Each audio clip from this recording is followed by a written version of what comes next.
Welcome to the Mailbag here on the WWE Podcast on this Friday, November 14th, 2025. I'll apologize in advance. I've got a bit of a cold going on. My voice is kind of hit and miss, as you can probably already tell already. So I'll try to keep my speaking to a minimum, but still get through this. And tonight we have SmackDown, and I will be in attendance. Believe it or not, if anybody is going to be there, let me know. But I will be there for hopefully what is going to be a good show. From what I understand, 9,000 people are going to be there. So WWE has done a nice job of selling tickets. It's not a sellout. I believe the MVP arena holds 12,000 or so. So it's not a sellout, but it'll look better. And you won't have those massive amount of empty seats that we've seen over the last couple of SmackDowns and that. So I'll let you know how it goes. Obviously, you'll get my in-person perspective on SmackDown on Sunday's Week in Review, but you'll get me actually throughout the show tonight if you are watching SmackDown Live, because I will be on X. Follow me, the WWE Podcast on X. That is my name. The actual username is wrestling_audio, but I'll be giving my in-person thoughts as we go along, maybe sharing some pictures and whatnot as I attend SmackDown tonight. So we're going to get to the mailbag. Let's just do that right now, because I'm going to try to utilize my voice while it exists. And that means also I won't be able to really, go tonight and be very vocal. I won't have anything left. So I'll have to deal with sign language, which is really all I'll be relegated to. So let's get into it as best I can, guys. I sound like a child right now. All right. Where do we want to start? Let's start with, let's see here. Let's start with Kay from Toronto. And, excuse me, Kay says, "Hey, hope I squeezed this under the radar. Overall, a good week. On SmackDown, Cody kicks off, yawn, but I do like AB and especially Zelina, Aleister Black. Jade, another yawn, but CF versus Nia. I love how you put these, you always initial the names, and I have to actually think about who the hell you're talking about. It takes me a second. But yes, CF, Charlotte Flair versus Nia. The ending was unexpected with Lash Legend, but I think they finally have a direction for Nia in the tag division. They will be hopefully formidable.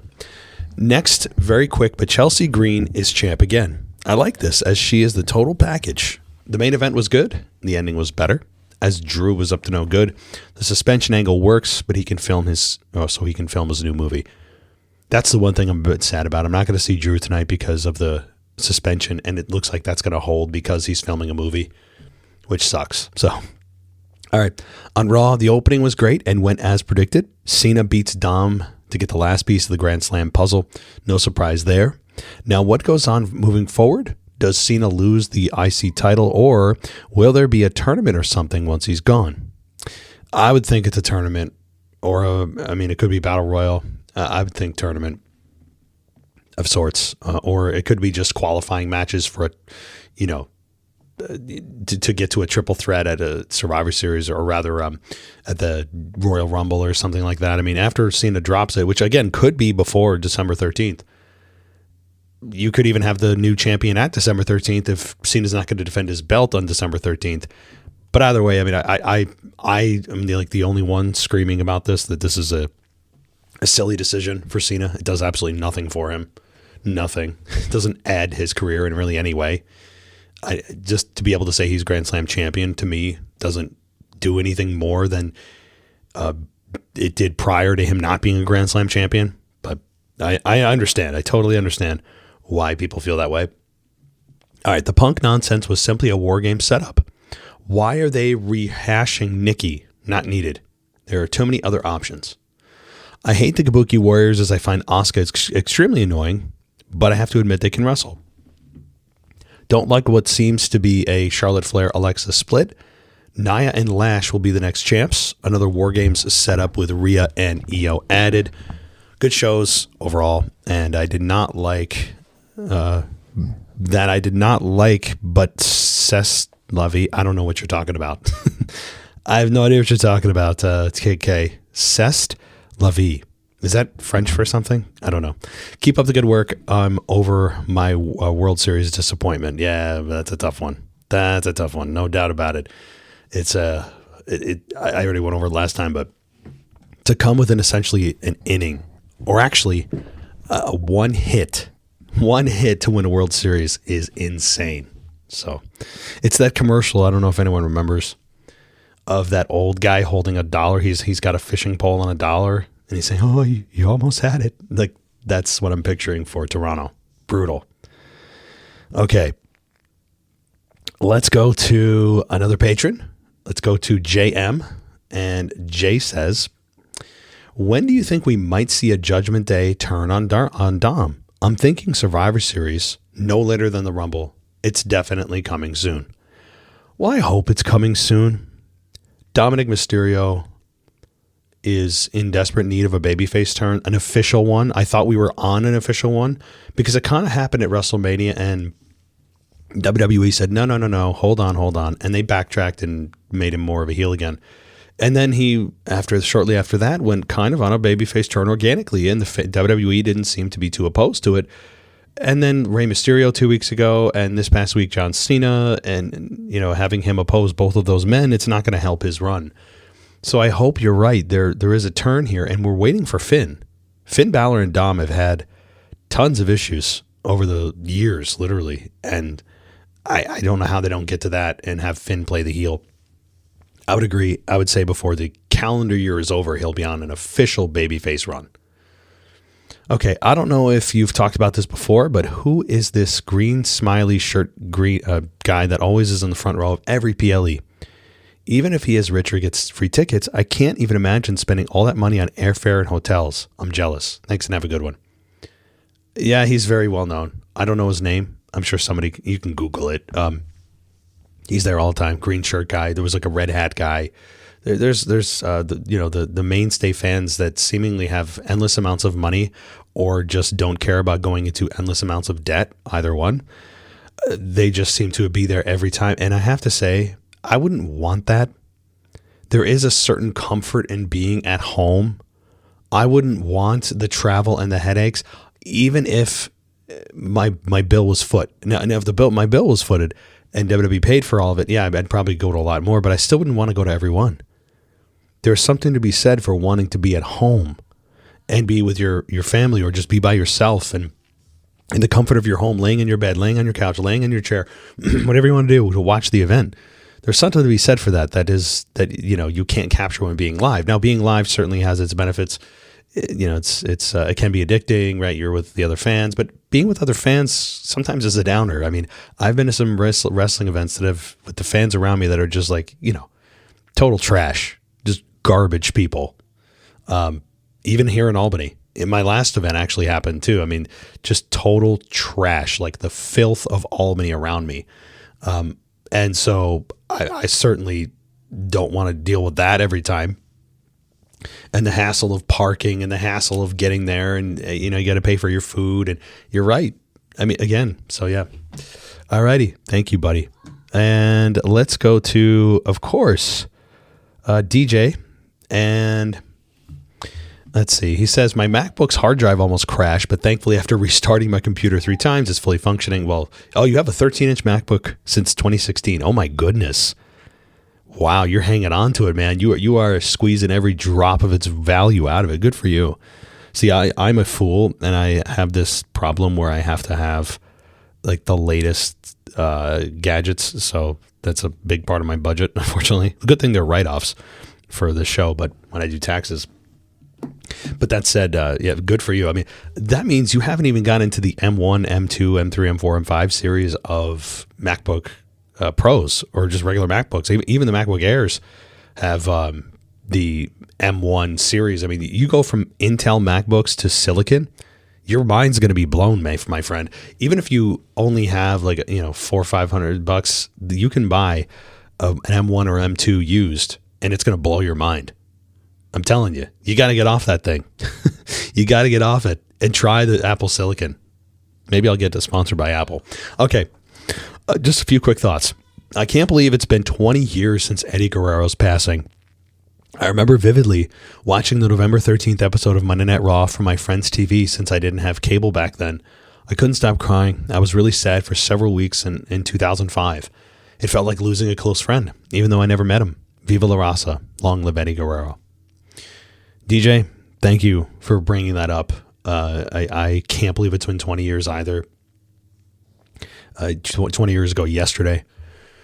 I remember it very vividly as well. We all, if you're a wrestling fan, for some reason, it's like you always remember where you were when you heard the news of Eddie. And for you, it was, you were watching Raw. I don't know where you were when you found out, but you watched that episode of Raw at your friend's house. And yes, back then it was cable. And 20 years, 2005, my God, it's a lifetime ago for all of us. I mean, I've shared this before. Sorry, guys, I apologize again. But I'll just share quickly again. I mean, I was in coastal Carolina. I was in South Carolina, right near Myrtle Beach, where I used to go to spring break, and I decided to go to college down there. And that was a good and bad choice. That's another story for another day. But I was there down in coastal Carolina, and I remember looking at opening my laptop, I don't know, morning or whenever the news broke. I think it might have been mid-morning, late morning. And I remember the first thing I saw on WWE's website was, because that's where you went for the news, was WWE.com. And I remember the picture very vividly. And it said a picture of Eddie, and it said tragic loss. That was the caption. And I'm like, wait, what? I'm thinking, oh, is this a storyline, right? Is this some kind of story? It's but I'm like, WWE wouldn't clickbait their own stuff, but I'm like, oh, maybe this is a story. Obviously not. And that Raw will forever, I remember sitting there too. And I was, 20 years old. How old was I? In 2005, 20. And, even at that point, I'm not ashamed to admit I was crying like a baby. I mean, yeah, you're right. It was like a guy that you never met, but you felt like you knew. And there are certain people, very few in your life, not just wrestlers, but outside, that you're just like, why is this hitting me so hard? Eddie still does. I mean, I'm not sitting here sobbing every night, but there's something about Eddie's death that it hit like differently than any other wrestler's death. Owen Hart's was tragic. Others, Hulk Hogan's was sudden. Ric Flair's is probably imminent. Not to wish death upon him, but boy, every time you hear about Ric Flair, him not showing up and everything else, I mean, he's on death's door. I mean, that's just true. I'm not wishing him ill at all, but the man is, he's just aging, and we're all going to be there. But, you had Ultimate Warrior pass, Chris Benoit's tragedy that is much different than others for, different reasons. I mean, we had a lot out, and there's nothing like Eddie's. Eddie's just hit really hard. And so, okay, moving on. Speaking of Eddie Guerrero, his illegitimate son, Dirty Dom, that was great, was seeing a lot of reports before this past Raw of him challenging Cena for the title, the IC title. And then the moment actually happened. Cena's now a Grand Slam champion, but my question is, will WWE Creative put the title back on Dom for next week's Raw in MSG? Or does WWE Creative shift their focus to book Dom to face his father at Survivor Series War Games? The crowd loves Dom even though he's booked as a heel. I just don't understand both the title change and the possibility of Dom versus his dad at Survivor Series War Games. It's just a matter of time until Creative officially turns Dom babyface, because for the most part he's being miscast as a heel. Yeah, I mean, I've talked about this so much now, but getting into a little bit more of the fine detail, I have heard, and these are reports coming off of the typical websites like Wrestling Inc. and others, the more credible ones. The plan is actually not to have Dirty Dom face Ray. Now that could change. You can have that announcement, on Raw or whatever, and you could be like, oh, you don't, you were wrong. Well, this is what I'm seeing from right now, the sources that we all know and what they are, right? Pro Wrestling Net, The Torch, all great websites, great people that run them too. I really enjoy all their shows, but that's where I'm hearing it from. The bigger sites, that this is not going to be the plan for Survivor Series Dom versus Ray. And honestly, I don't want it. As good as they are together, we've seen it before multiple times, and it doesn't fit where Dom's going right now.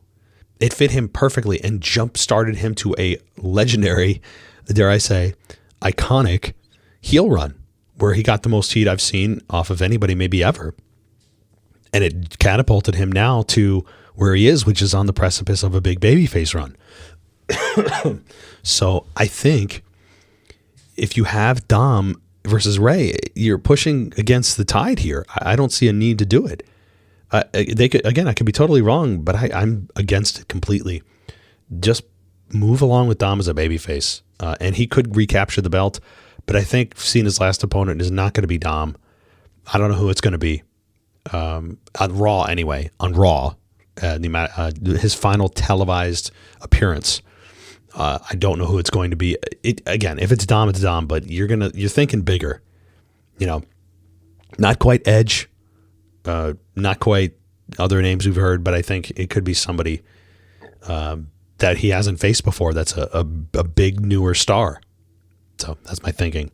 Also, speaking of tonight, since I'm going to be on SmackDown in Albany with no voice, which is a terrible time to lose my voice for a wrestling event, is first of all, I'm on the camera side, but just barely. So you're not going to see me on camera unless it's just by a miracle. So I'm not going to have a sign right where I normally do. Those seats were like $400 a pop just for the TV good side, not front row.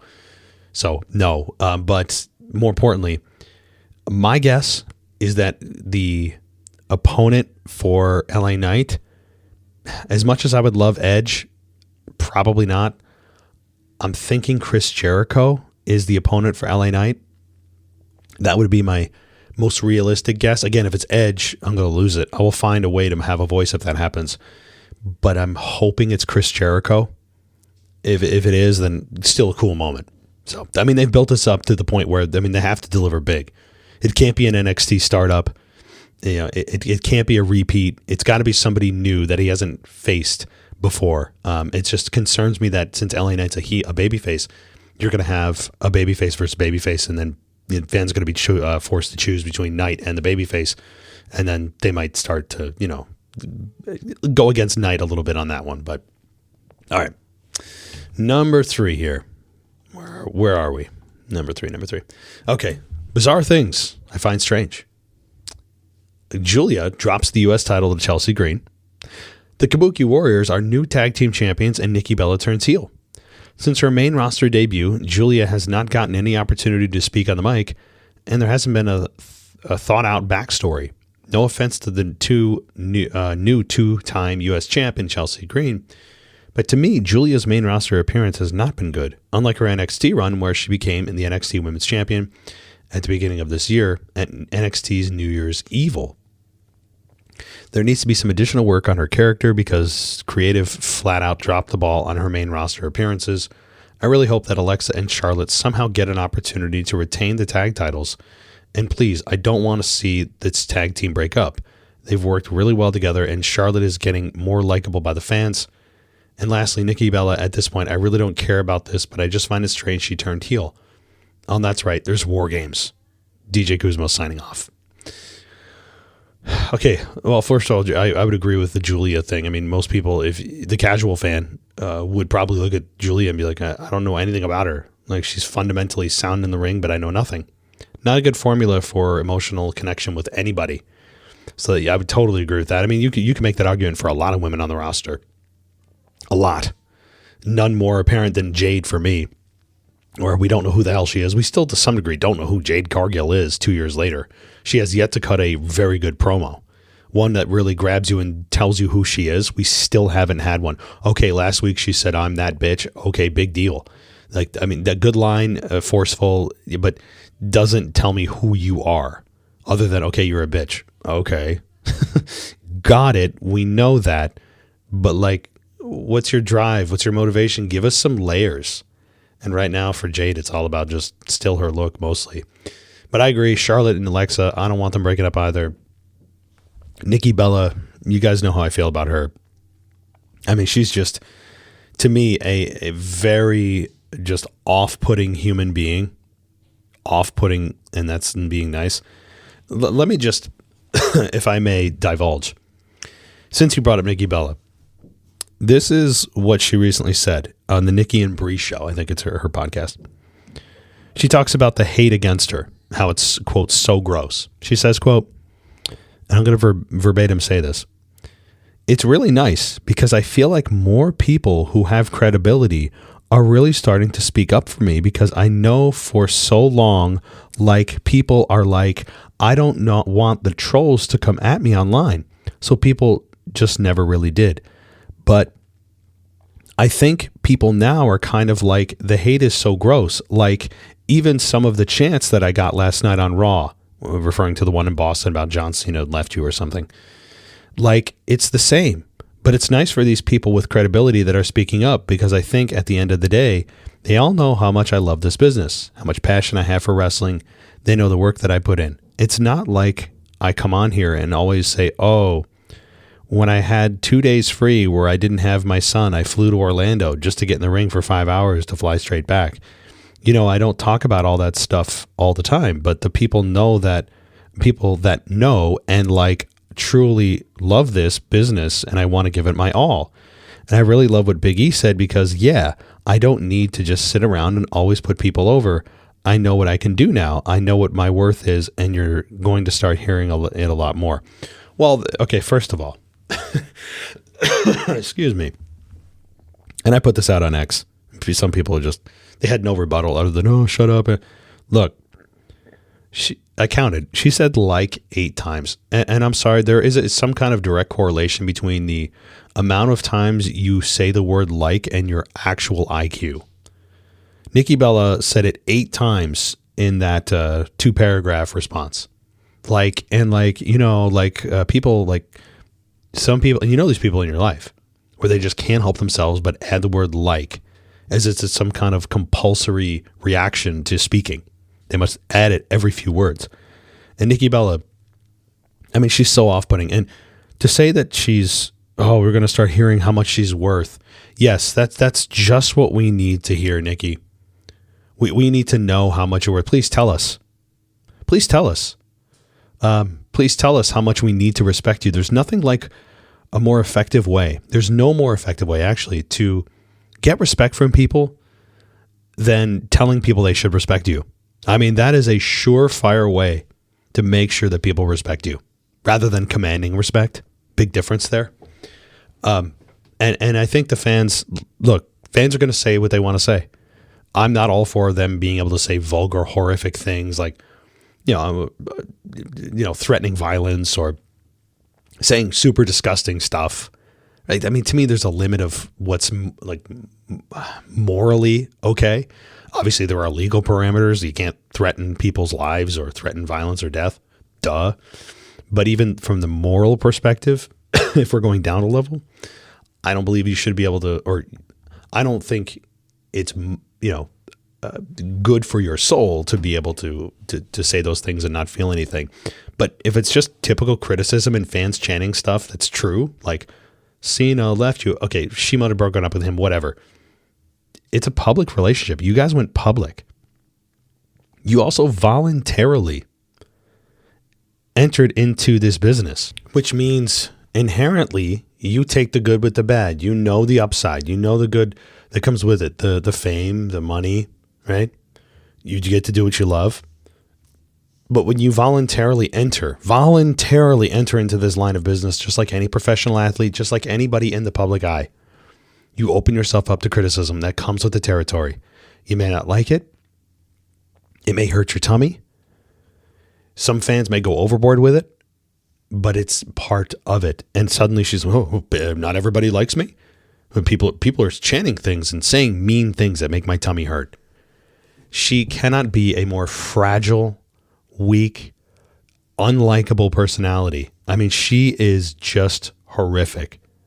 I cannot this is what I'm talking about on a real personal level. I'm not talking about her wrestling character. Her wrestling character, to me, she's gotten better on the mic. She's certainly, objectively, I think she's improved in the ring. She's exceeded my expectations in the ring. But that doesn't give you immunity from criticism. If you think it does, I mean, you're in the wrong line of work.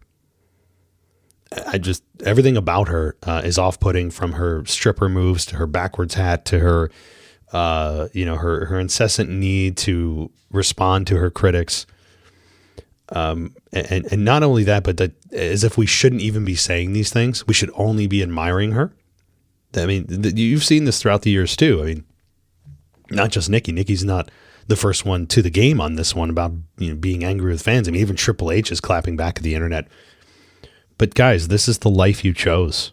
If you can't handle some mean words while you're, certainly cashing your checks at the bank, then get out. I mean, seriously, or just deal with it and cry yourself to sleep at night. Again, I'm not advocating for people to actually threaten anybody. This is not what I'm saying. But typical criticism, things they like, don't like, chance, big deal. Deal with it. Toughen up. I can't believe I'm having to actually say this. I mean, again, this goes for everyone in the public eye that you voluntarily chose to be in. It comes with the territory. You don't like it? Go do something else that doesn't put you in the public's, under the lens of the public. So Nikki can go cry herself to sleep. And I hope we all continue to just annoy her with our criticisms. I do. Because to me, she's in the wrong line of business here. And we're all supposed to just because she says so, we're all supposed to respect her and stop saying mean things. Yeah, okay. You understand that what that's going to do is just, it's just going to simply make people do it more. And she should get it more. I'm not all about protecting these people's feelings. Okay. Anyway, I'm being a jerk. But I truly mean all of this. I do. I'm not sitting here trying to get clickbait or get a reaction from people. It's truly what I believe. All right. Bring on the comments. Okay. So that'll do it for the emails, I believe. Yes, that is it for the emails. So let me get to the voicemails. And actually, no, I'm sorry. Hold on. Matt from Toronto. Hold on a second. I don't think we've had Matt from Toronto yet. And okay, Matt, here we go. This is the final email. Then we get to a couple voicemails and we will close it out because I'm hanging on by a thread. So Matt says, love the show. I'm really appreciative that you give us the chance to be a small part of the podcast during the mailbag. So thank you. I was really disappointed when Dom dropped the belt. But I see what they did to give Cena the Grand Slam. But I think you're right. Cena's final opponent won't be in the tournament. I feel like there will be a reason the winner of the tournament can't compete and Dirty Dom will come out and get his belt back if they can't book Edge, which I'm still hopeful for. That's still how I would book it. I've heard, he's had injury. Edge had injury time in AEW. Tax on the injury amount of time you've been out from injury to the end of the contract. So yeah, it's like, okay, look. If I were Edge and WWE, I would do everything in my power to make it look like I have no chance of coming. Here's why, blah, blah, blah. I'm under contract. I can't. That's what I would do. Because if you make it look like you're open and things are timed well, then it's not a surprise. So, of course, they're going to say, and everyone's going to say, no, he can't. Everyone close to him will say that, and they should. Because why would they say, yeah, look, he's ready to come back. He's training. Things have opened up. He doesn't have his schedule's open in a month. No, of course. They're going to make it look like he's not good to go. And then all of a sudden, bam, he's there. Do I think it's still going to be Edge? I'd say 50-50. But okay. I'm rather sick of seeing wrestlers that are over get nothing and little airtime, such as LA Knight, Dom losing the title, and ones like Maxine Dupree are getting the belt matches and will most likely win. And people will care about them for a week, and then it will be crickets when she comes down the ramp. I think Dom needs to beat Cena and then Ray and show them both a little respect to finish his babyface turn. Thanks for letting me vent. Yeah, I mean, this seems to be kind of a theme here with Dominic and dropping the belt. I mean, there are certainly those that believe LA Knight should be champion or should have been by now. I mean, you can make that argument. I'm not saying you can't. But the timing of it and the bigger storylines, I mean, sorry to say, there were at the time bigger storylines going on with Cody and Roman and the 4-year run. And, the timing wasn't there.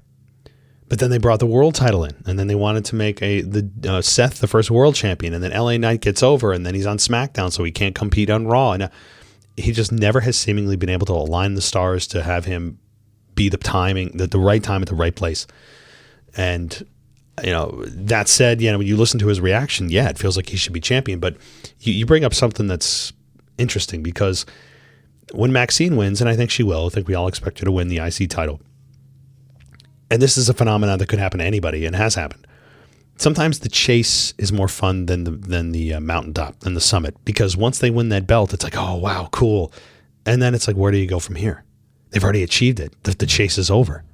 So sometimes it's more fun and fans are more behind them when they're on the chase. So that certainly could happen to Maxine. The question is, what's the follow-up? You got to have follow-up. You got to have intriguing programs. You got to have them continue their momentum. It can't just be, oh, I got the title. We're good now. It's like, no, now you're starting a whole new chapter. The book doesn't end. It's really just getting going now. So, okay. Thank you. Got two good fans from Toronto, Kay and Matt. All right, cool. All right, let's get to the voicemails and give my voice a break here. This is DJ Kuzmo back at it again on your Mailbag show. Record you live on a Wednesday morning, and you know what time it is. It's time to say his name and he appears. I believe in Joe Hendry. I believe in Joe Hendry. That's right, folks. Joe Hendry is his name as I take it to my 7th episode of the Drudge Report. And like always, coming to you live from an undisclosed location. I'll take it to what took place last week on an episode of TNA Pro Wrestling. And once again, for the umpteenth time, Joe Hendry did not make an appearance on the episode of TNA. As this looks like that Joe Hendry is phasing out of TNA with all of these NXT appearances that he's been making for the past couple of weeks. And speaking of NXT, on that same day that TNA put out their episode, Joe Hendry put out a video on his socials talking about how he will be making appearances during this weekend in Florida. Back-to-back appearances, by the way, on both Friday, November 7th and Saturday, November 8th. On Friday, November 7th, Joe Hendry made an appearance at Fort Pierce, Florida. And on Saturday, November 8th, Joe Hendry made an appearance at Tampa, Florida. And let's get to what took place on Friday, November 7th, as Joe Hendry was involved in a very interesting mixed tag team triple threat match. It was Joe Hendry and Kendall Gray. Kendall Gray, she is the Evolve Women's Champion, as Joe Hendry and Kendall Gray competed against other mixed tag teams in this triple threat match, Maxine Dupree and Anthony Luke, and Ariana Grace and Channing Lorenzo. Joe Hendry and Kendall Gray got the victory in this match. Interesting enough, on that same day was an episode of Friday Night SmackDown live in South Carolina, in Greenville, by the way. We got an announcement, and here is this announcement, which is focusing on the next 2 matches that will be happening for the following episode of Friday Night SmackDown for the Last Time Is Now tournament. And those 2 matches that will be taking place on the following episode of Friday Night SmackDown is Main Event Jey Uso versus The Miz in the first round. But the other match I'm going to mention may play a significant role in possibly Joe Hendry making an appearance, because this match is LA Knight versus a mystery opponent. I like the fact that we are having mystery opponents making appearances in this tournament, because that leads to a lot of people speculating as who it could be. So I am going to say that it is Joe Hendry that possibly might make an appearance as the mystery opponent for LA Knight in the first round as SmackDown kicks off their side of the bracket for the Last Time Is Now tournament. Now we flip over to what took place on Saturday, November 8th, as Joe Hendry continues his NXT live event appearances. This time, like I said, he was in Tampa, Florida, as Joe Hendry was involved in a 6-man tag team match as he tag teamed alongside the High Flyer in Javon Evans and Tavion Height. They went up against 3 members of Dark State, Walter James, Dion Lennox, and Saquon Sugars. And in the end, Joe Hendry's team got the victory in this 6-man tag team match, as that was the conclusion of his back-to-back appearances for NXT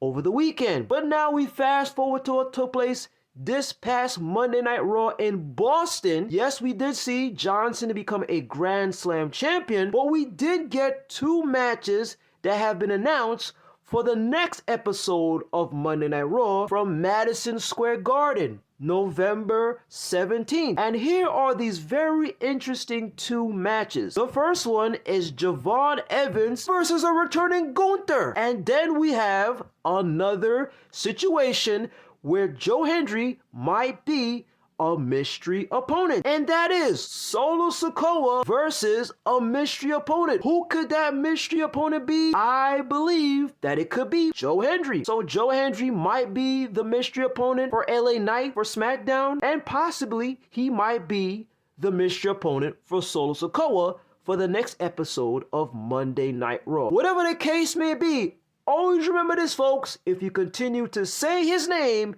he might just randomly appear. And he appeared last night on NXT. But before we get to Joe Hendry's appearance on this episode of NXT, I want to take you back a couple of hours before the show began, as Joe Hendry puts out a hilarious video on both his Instagram and Twitter, and this parody song is called Ethan and Chelsea Got Pied. This is stemming from last week's episode of NXT when Ethan and Chelsea got pied by both Joe and Thea. And the song goes something like this. Pied, pied, Chelsea got pied. Says she's never been cream, but that is a lie. And Ethan Page is with her most of the time, but Matt Cardona says that it's fine. Matt Cardona says that it's fine. One more time, folks.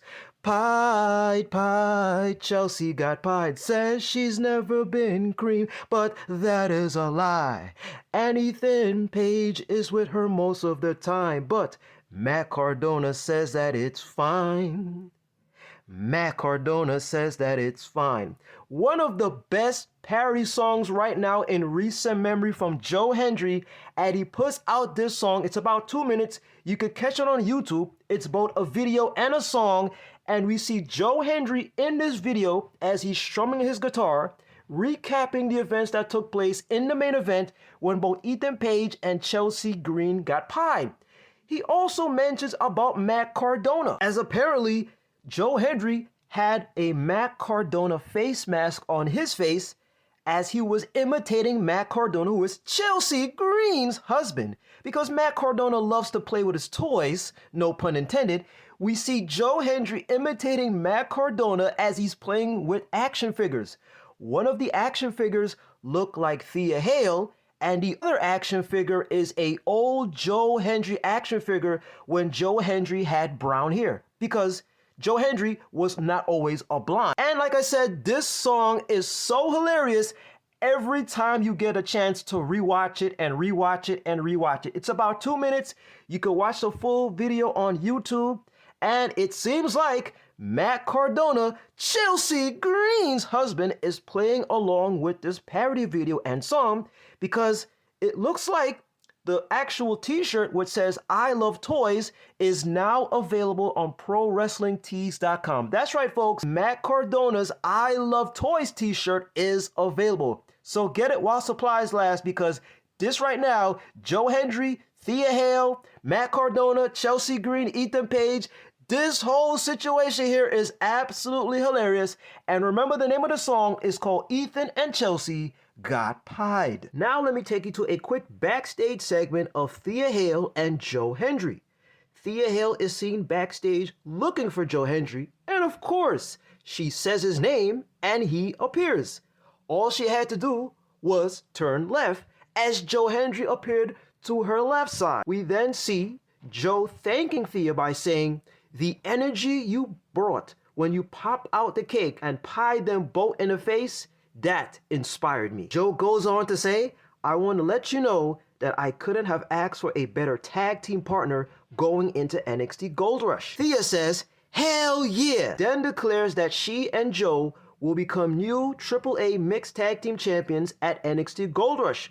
But tonight, Thea says she's gonna take it to Alba Fire, who of course is one half of the Secret Herbers from Chelsea Green's squad, as they have a one-on-one matchup of Thea Hale versus Alba Fire. Joe also says, "Hell yeah!" Thea says, "I believe in Joe Hendry, the fans believe in Thea Hale, and I believe in Thea Hale."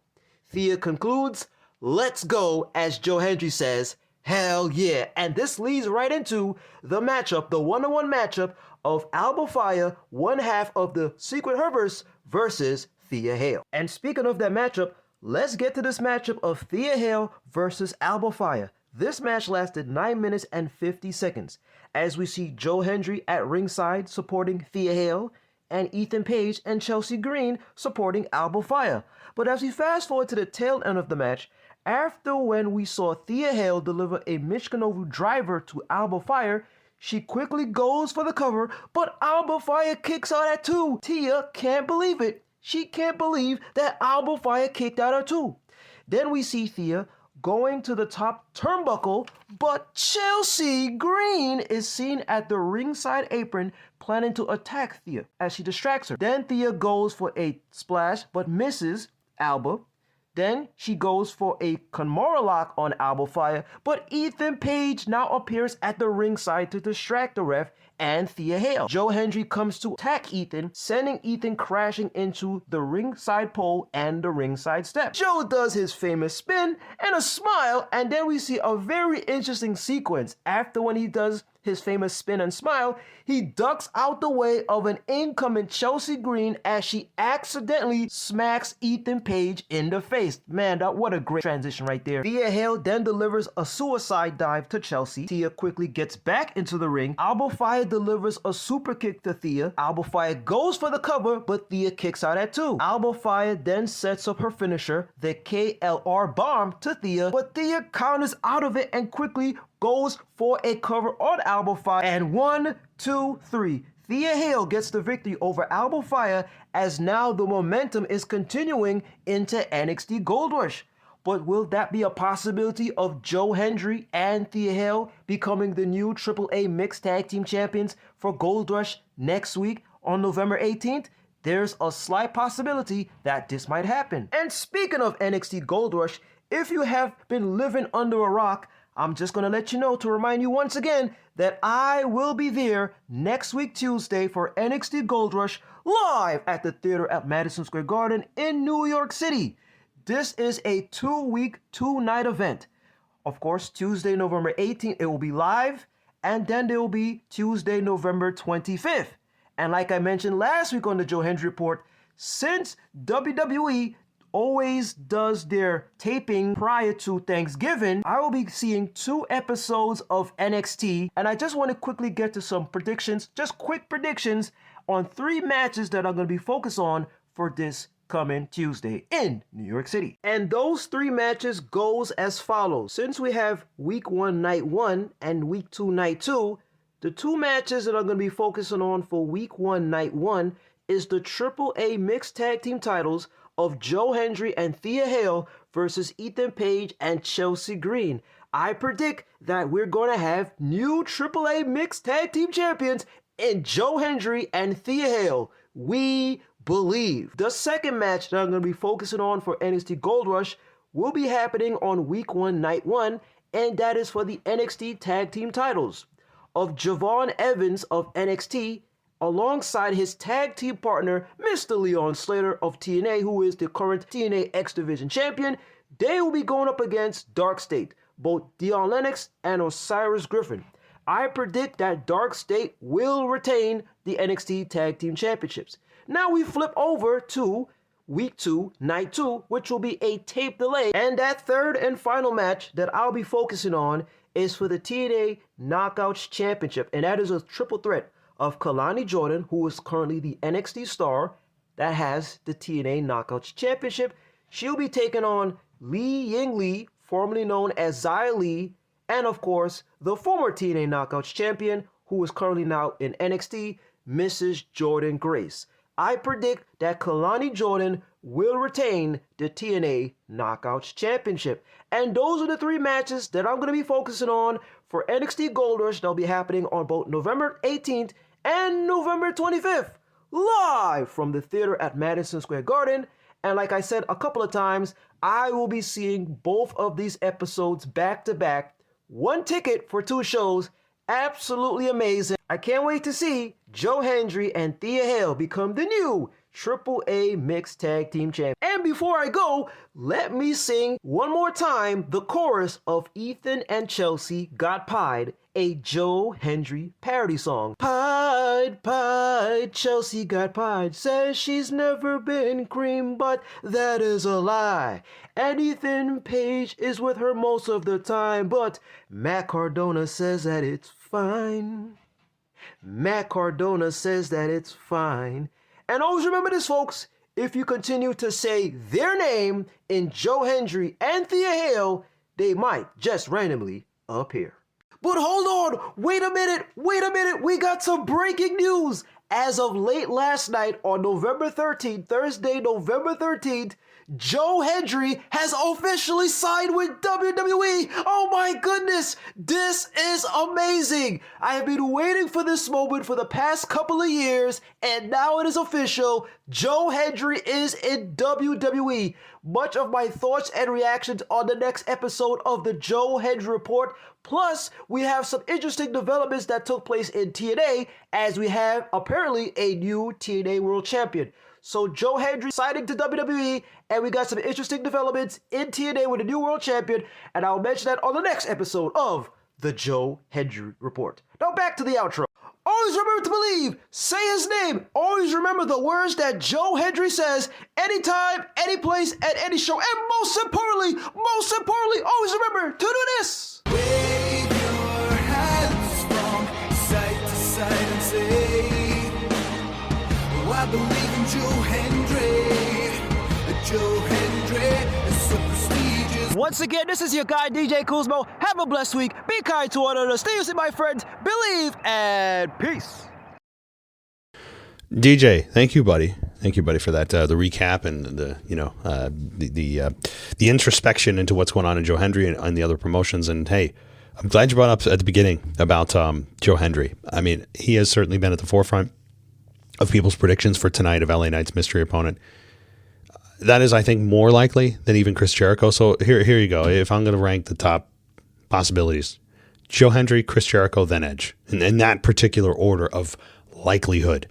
Joe Hendry, I think, is a pretty good bet, but I'll only be slightly disappointed because selfishly I want Chris Jericho because, I mean, he's just objectively a bigger star. Nothing against Joe Hendry. I haven't seen him live yet, and that would be cool, but I haven't seen Chris Jericho live in about 15 years. So, yeah, I mean, very good point, and I appreciate all of your reviews and the effort you put in every week, DJ. Thank you, buddy. Now let's get to somebody we haven't heard in a long time. I think he's from Australia, if I'm not mistaken. Let's hear from him. Oh, hey, man, it's Bevan here from Australia. This is probably the biggest return to your show, I would say, in comparison when Edge returned to WWE at the Royal Rumble. This is huge, isn't it? You won't forget the day I came back, 12th of November, 2025. There you go. No, sorry, mate. It's been a hell of a year. So, got a new job now and happy, less stress, more time with the family, more time with the kids. So, just happier again, so I can start enjoying things a bit more. And health is good too. So, and I hope everyone out there is healthy and happy too. Saw Raw last night. It was, heard your review, enjoyed Raw. I was surprised Dominic lost, but at the same time, when I saw this unfolding, I was like, John's going to win this. But I think my question to you is not about you. You've explained your views on it, and I understand what you're saying too. So I'm not here to. I've got my opinion. I'm glad he won it, but yeah, right at the end, seems like ticking the box. But I don't want you to comment about that. You've already done that. What do you think's going to? Where does Dom go from here? This is my question. Like, I think he's obviously going to have a bit of a feud with his dad again, which I don't really care much for. Do you think this will just be some filler in until Royal Rumble? Because I'm going to put it out there and say that Dom, should he enter the Royal Rumble, he's going to win. I know he's a babyface, but he can also play a really good heel. So he could fit winning the Royal Rumble as well as Money in the Bank, I suppose. I reckon he would smash it out the park with either one he did. But I'm going to go with him being I don't know now that I'm speaking to him, I'm already starting to change my mind.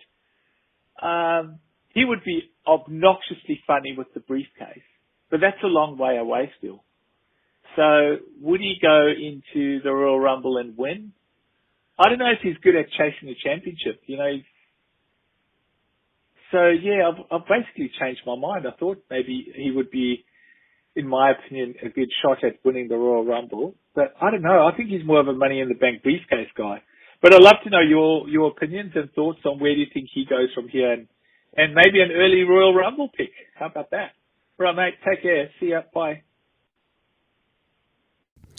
Bevan, listen. I will. This is a day. It's it's a day like when CM Punk returned to pro wrestling. I mean, it's on that level. It holds that level of weight. It's got that magnitude. I don't think anybody here listening is going to forget the day. They're going to remember where they were the day that they heard you return. I know you recorded it on the 12th, but as I put this out, obviously it's the 14th. So, wow. Good to hear from you, my friend. Glad things are going well, that you got a new job, more time with the family, all really important stuff. Good to hear. And yeah, I agree. Hell of a year. And we're almost ready to close it out already, unbelievably. So, yeah, I won't talk about my checking of the box reasoning for John Cena winning the belt. I've given that. But if you've heard the show up to this point, Bevan, I mean, you know that I've kind of given my thoughts on Dom, but where he goes, I didn't speak specifically to Rumble or Money in the Bank. As you're talking about it, I mean, I think certainly Money in the Bank fits his personality much better. I don't need him to win the IC belt back right away. I don't need Cena to drop it back to him at Madison Square Garden. I don't need him to drop it back to Dom at all. And actually, as a babyface, I argued that, hey, sometimes the chase is more fun than the destination. And maybe Dom isn't a champion until he becomes world champion. And having him win the Rumble is hilarious, but doable. And he has now this lovable loser look. He's such a smarmy looking dude that you love him now. I can't explain it, because all the hatred for him, all the dislike of him being this little smarmy teabag that you want somebody to knock his teeth out are gone. I know that he faced Cena last week, and he went face to face with his dad the week before. And he's going to get booed if they keep doing that. But you're right. I think Money in the Bank is a perfect thing for him to win, and he could still win as a babyface and have people not wait. They won't be able to wait to see him cash in to see how he does it, because they want him to be sneaky and slimy in the way that he wins, because that's what's strangely endearing about him. He's got that Eddie Guerrero vibe. Perfectly timed with his 20-year career anniversary of his death, and he just has that vibe, and it's hard to do, but he's got it. And I think he could be a slimy heel, but get cheered for it. And that's what people started to gravitate to and started to do before WWE cut them off at the pass, not once, but twice now, where they said, no, we're not ready yet. And I think now that he's dropped the belt, he can go into chase mode for a while. Fans will start to get behind him again. He could be a Final Four in the Rumble. Hell, if he wins it, fine. But I think he could even, like you said, Money in the Bank fits him much better, because that's how he could win a championship rather than main eventing WrestleMania. I just can't see WWE saying, yeah, Dominic Mysterio in the main event of WrestleMania, right? I have my suspicions about that.